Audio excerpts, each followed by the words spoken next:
Okay, so we've got all of our pots and pans, we've got all of our utensils and tools that we need, we've seen all the food that we've got to keep in the kitchen.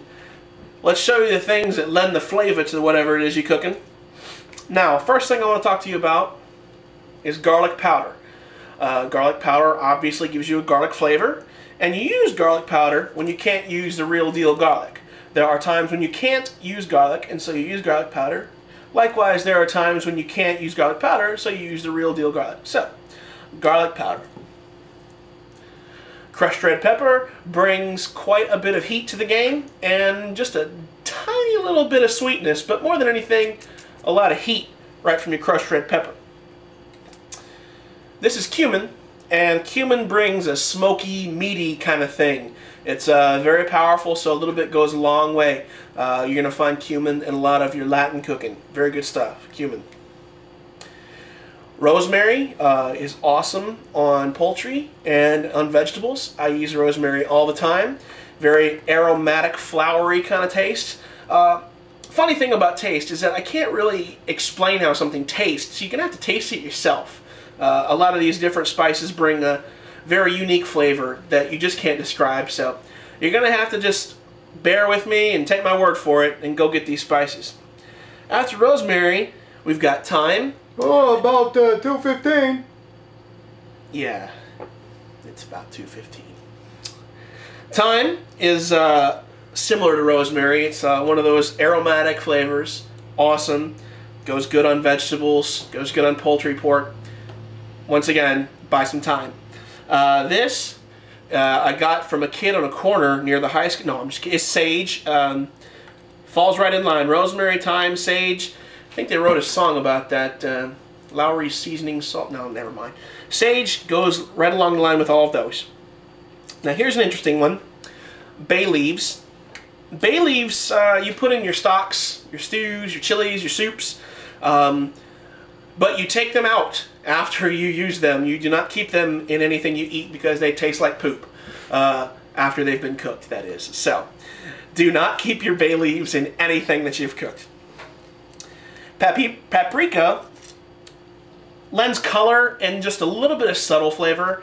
It's nothing that's going to overpower you like, say, cumin or crushed red pepper. So, paprika after the fact.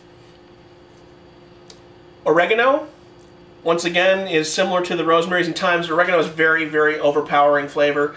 It'll really get up in your sinuses. This is some good stuff, oregano. Chili powder. Chili powder brings some heat to the game. Not quite as much as the crushed red pepper, in my opinion. But, you know, 6 one, half dozen the other. A little heat, a little sweet chili powder. Mustard powder. Just go get it. I really can't tell you much more about mustard powder other than it's from the mustard family, and the same plant that makes mustard powder makes mustard, so you kind of get an idea about that. Parsley, this is dried parsley.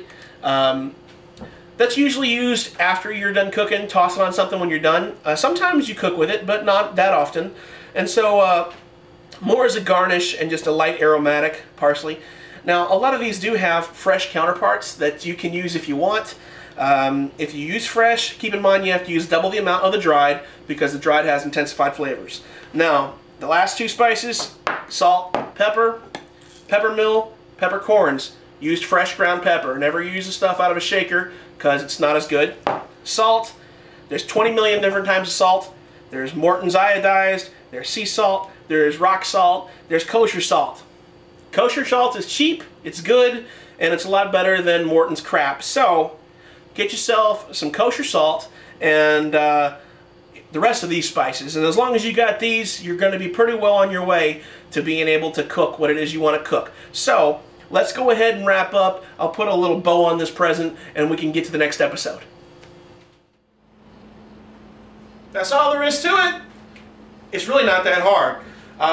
If you're still with me at this point, then you're probably ready to stop eating food like this, and like this, and takeout and whatnot. There's really nothing wrong with them, but if it's your primary diet, we need to fix that. And so, with this show, we've laid the framework for you to gather all of these things that will help you experience success in your kitchen. So, gather all those things and join me next time on Shut Up and Cook, when when we're going to cook. So, till then, shut up.